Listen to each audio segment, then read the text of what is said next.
நேத்து மதியம் சிரிக்க ஆரம்பிச்ச நெறைய பேரு இன்னும் அடக்க முடியாம சிரிச்சுக்கிட்டு இருப்பாங்க.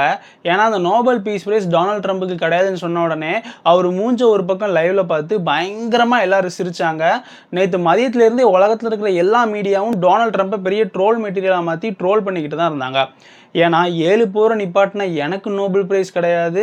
இந்த மரியும் அப்படின்ற வெனிசுலால இருக்கிறவங்களுக்கு நீங்க நோபல் பிரைஸ் குடுத்துருக்கீங்களா? அப்படின்ற ஆதங்கத்துல ஒபாமாவ திட்டியிருக்காரு. 100% வரி போட்டிருக்காரு. இது எல்லாம் அவரு பண்ணி முடிச்சிருக்காரு.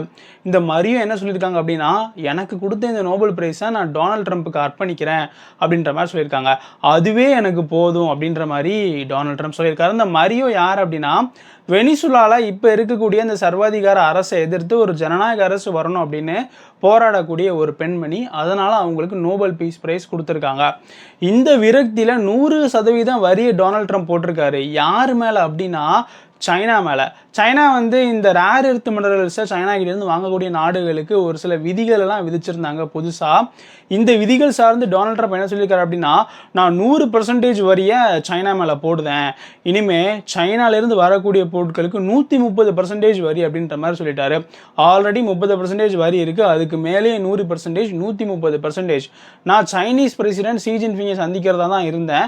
இப்ப அவரெல்லாம் என்னால சந்திக்க முடியாது. ஏன்னா, அவர் அதுக்கு ஏத்த மாரி நடந்துக்கிடல அப்படின்னு நோபல் பீஸ் பிரைஸ் கிடைக்காத விரக்தியில என்ன பேசுறதுன்னே தெரியாம ஒபாமாவ திட்டியிருக்காரு, ஷி ஜின்பிங்க திட்டியிருக்காரு, சைனா மேல 100% வரி போட்டிருக்காருன்னு ஏகப்பட்ட காமெடியை நேத்து ஒரே நாள்ல தலைவன் பண்ணி உலகம் முழுக்க இருக்கிற எல்லாருக்கும் நிறைய கண்டென்ட்டை அள்ளி தூவி வீசியிருக்காரு டொனால்ட் ட்ரம்ப். நம்ம சேனலை சப்ஸ்கிரைப் பண்ணாம பார்க்குறவங்க சப்ஸ்கிரைப் பண்ணிடுங்க. ஓஹோ, அப்படியா? ஆமாடி.